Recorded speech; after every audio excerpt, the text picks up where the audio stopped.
மகாவிஷ்ணு தன் வாகனமான கருடனிடம் உலகில் எத்தனை வகை மனிதர்கள் இருக்கிறார்கள் தெரியுமா என சந்தேகம் கேட்டார். 3 விதம் என்றார் கருடன். இத்தனை கோடி மக்கள் வாழும் பூலோகத்தில் 3 விதமாக தான் இருக்கிறார்களா என்ன என கேட்டார். ஒன்றும் அறியாதது போல தாங்கள் கேட்பது ஆச்சரியமாக இருக்கிறது சுவாமி. சரி, அந்த 3ஐயும் சொல் என்றார். சுவாமி, பறவையையும் அதன் குஞ்சுகளும் போல வாழ்பவர்கள் முதல் வகை, பசுவும் அதன் கன்றுமாக வாழ்பவர்கள் 2ஆம் வகை, கணவன் மனைவியை போல் வாழ்பவர்கள் 3ஆம் வகை என்றார். கருடா, விளக்கமாக சொல் என்றார். சுவாமி, பறவை முட்டையிட்டு குஞ்சு பொரிக்கும், குஞ்சுகளுக்காக பகலில் இரை தேடி செல்லும். தாய் பறவை வருவதற்குள் பாம்புகளும் மற்ற பறவைகளும் குஞ்சுகளை தங்களுக்கு உணவாக்கிக் கொள்ளும். மாலையில் கூட்டுக்கு வரும் தாய் காணாமல் போன குஞ்சுகளுக்காக பெரிதாக கவலைப்படாது. கூட்டில் இருக்கும் குஞ்சுகளுக்கு இரையை ஊட்டும்.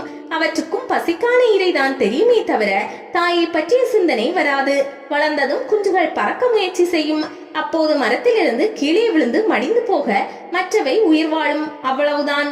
இந்த வகை மனிதர்கள் தான் வறுமையுடன் போராடுகின்றனர். கிடைத்த வருமானத்தில் வாழ்கிறார்கள். இவர்களுக்கு கடவுள் பற்றிய சிந்தனை இருப்பதில்லை. இறை தேடும் மனிதர்களாக வாழ்க்கை நகரும். பசுவும் கன்றும் எப்படி என்றால், தொழுவத்தில் பசு ஓரிடத்திலும் கன்று ஓரிடத்திலும் கட்டப்பட்டிருக்கும். பசுவை பார்த்து கன்றும், கன்றினை பார்த்து பசுவும் சப்தமிடும். தாயின் மடியில் சுரக்கும் பாலை குடித்தால் பசி அடங்கும் என்பது கன்றுக்கும் தெரியும். ஆனால் அதன் கழுத்தில் கட்டப்பட்டிருக்கும் கயிறு தடுக்கும். கயிற்றை இழுத்து பார்த்து ஏங்கும்.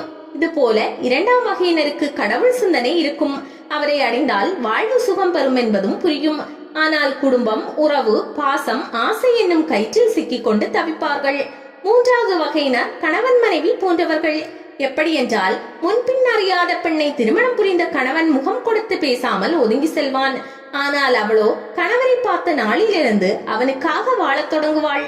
கணவருக்கு பிடித்த வகையில் தன்னை அலங்கரிப்பாள்.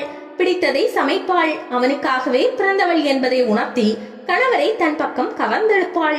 முதலில் விலகி செல்ல நினைத்தவன் நாளடைவில் மனைவியின் அன்பில் கரைவான். அவளை விட்டு பிரிய மனம் இருக்காது.